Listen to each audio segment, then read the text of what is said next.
And breathe. Do you ever wonder if you really just got life and things so completely wrong that maybe you should just go and lie down for a long time in a darkened room and not come out for a while? I went to some progressive groups recently because I'm interested in that sort of thing. And afterwards I had a kind of a bit of that sort of experience. It kind of happened because I started to talk about animal rights and veganism. And put it like this, the best conversation that I ended up having was with a lovely woman who was a born-again Christian. So the issue is this: if you are in a progressive space as a vegan, do you speak out or do you not speak out? So by progressive, I mean anybody that's kind of, any sort of group that you would think of as trying to sort of like have maybe alternative values, trying to make the world a better place. There's loads of them. And I'm into that. And I'm also into not really sort of being in the vegan silo. And I also think it works both ways. So over the last couple of weeks, I've been to quite a few. And it was, to be honest, a bit of a challenging experience. The first one that I went to was a climate change mural that had been produced by a group of disabled artists on the side of a community centre. So obviously you're talking about climate change and disability. And again, there was loads of stuff about animals, loads of depictions of animals and people talking about animals. And obviously nature and climate change is a major part of, they're all linked. There was a little bit of snacking going on afterwards, snacks provided by the organisers who were academics. They were academics and they'd obviously got funding for this thing. Two proper academics anyway. So it's like samosas and a few other nibbles. None of it was labelled. So I was a bit peckish at that time, it was about 4 o'clock. And I asked one of the academics, are the samosas vegan? And she basically said she didn't know. And I said, well, surely at an event like this, which is about climate change, surely that would be the most inclusive option. And then she said, she came up with this weird thing, which I found happened quite a lot in these encounters. They come up with something that's so like off the wall that you think, what? My reality has shifted. She said, a lot of people can't eat things like nuts. And I'm like, in samosas?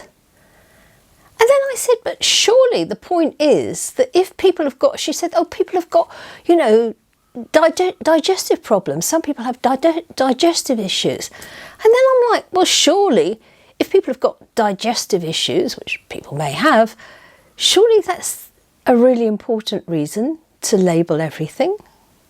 The second thing that I went to was actually I was walking away and I walked through a street party, which was hosted by our local whole food shop, which is, I would say, 98% vegan. And although unfortunately they, for some reason, sell honey and cheese as well, which is very, very, very disappointing. Anyway, so it was actually a sunny day, unusually for England in the summer. And they had nice folk music and people dancing around, and it was all very lovely. They had a vegan barbecue, yum, yum, yum, great smells. And everything had that really nice community vibe. But the thing is, this shop is in a very mixed area. And every single person in that street party, dancing and sitting around drinking beer and having a lovely time, was white. And there was one black bloke that I saw who basically had the look of somebody who was like, he was observing it all. An older black bloke. And I just thought that was so...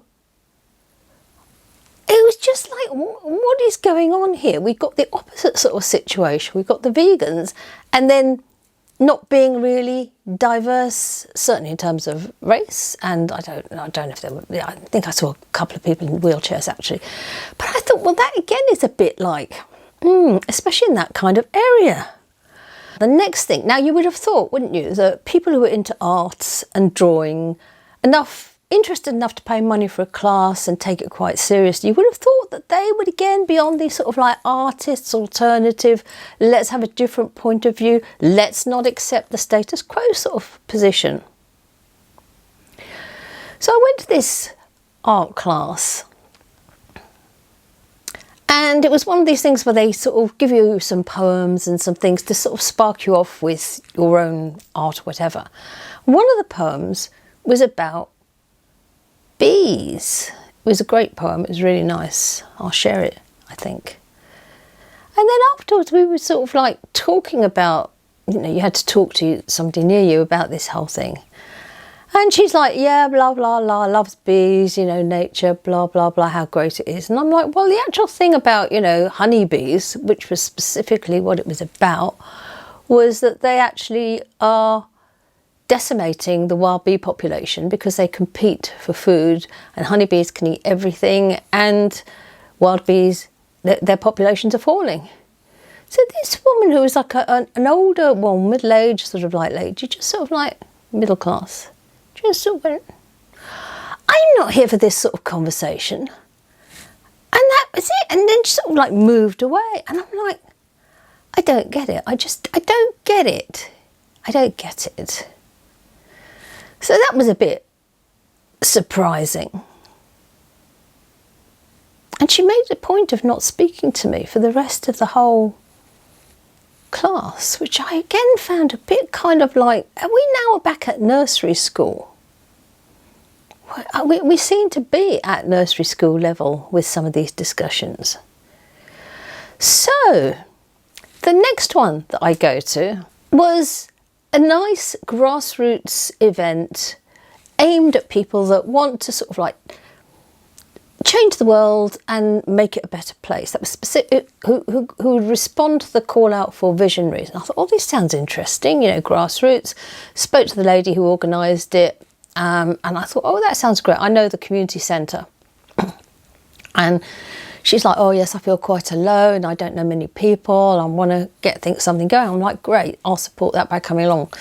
So again, you've got an absolute. We're sitting in around a fire pit, although it was not on, in a beautiful community garden, and everybody is either talking about nature and their connection of nature, or they have, like, one woman had a kind of like a glove puppet, which was a fox, and she also had a glove puppet that was a crow. Somebody else was talking at some length about her dog companion animal. And everybody was on this sort of, vibe of loving nature. So again, I mean, am I wrong? You tell me, am I wrong in that context when we're asked to share about our thing? And my thing is obviously animal rights and veganism.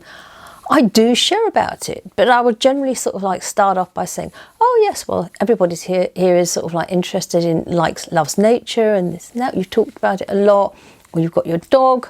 So what do we think about our relationship with other animals, and specifically the animals that we choose to consume? I mean, there were a few rounds of we all shared about our thing. One young woman there was talking about being a born-again Christian. Other people were talking about their own particular passions to do maybe some sort of creative art, etc. We all had several goes around. So, and I didn't really shift. I'm continually trying to, as we continue, talk about the animals, as you do, don't you? Anyway.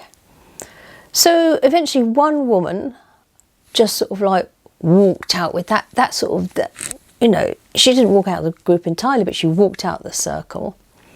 And then one other lady I was talking to, I said, well, would you actually kill an animal? And she said, I'd strangle a pheasant if I was starving. And again, you just sort of think, well, that's a really specific and kind of a peculiar response. Because, and I also thought afterwards, but I didn't think about it at the time, well, you'd have to catch the damn pheasant first of all, wouldn't you? But you think, what a strange thing. What a strange thing to say. If you were starving, but if you weren't starving, what would you do? Part of the ending of the group was that the facilitator was inviting us all to share a sound, you know, on those things. You lift your arms up and you're like, ah, one of those. You know, I'll go along with anything, you know. It doesn't bother me. I was feeling quite stressed by these altercations. And so the sound that I shared, as everybody else is like, I screamed. And it was a long, loud, full-bodied scream.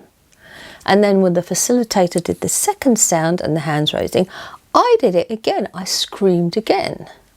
And then when she did it for the third time, I also screamed again because I was so frustrated and upset by this whole thing. And I could even see like somebody's house and the curtains twitching open because obviously, you know, they're thinking, what is going on? Somebody's screaming. So after that, we all sat around to eat, luckily, the plant-based food. Hooray. And then the young woman who was a born-again Christian, she said, are you all right? And we ended up having a really long conversation, very respectful and sincere, on both sides, about, you know, the way that her religion sees other animals. I found I learned a lot. She was really sincere. And at the end of that conversation, which went on for about an hour, I actually felt healed. And I said that too. I felt that was a very healing conversation. And she said, oh, that would be the Lord working. Which is, you know, I just thought it was very precious, that experience. So it kind of made up for the rest in a way. And then the final thing that happened was a self-help group that I've been going to for a few months now. And we were talking about all sorts of things. Then somebody said they wanted to talk about food.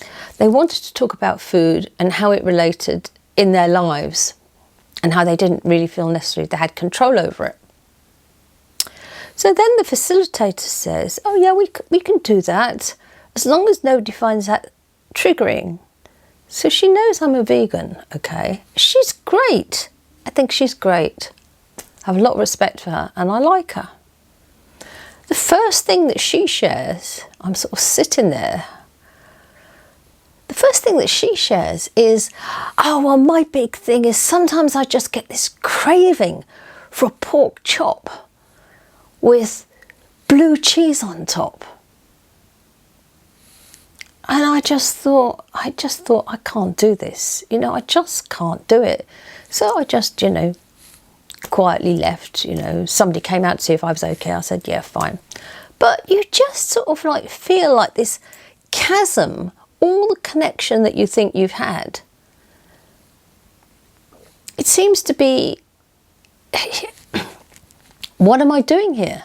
What are these people into? So I'm not quite sure what I really learned from all of this.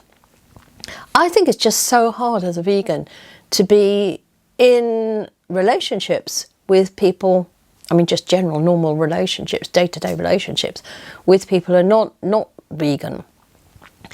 And my concept that, you know, in progressive spaces people would be more understanding really just seems to be like completely out the window, to be honest. However, I think it's also the other way around, that a lot of vegans are absolutely out of it when it comes to issues around diversity. They clearly are. You know, things like neoliberalism, which is a big one for me, the way the world is run. So the solutions, I feel I have none.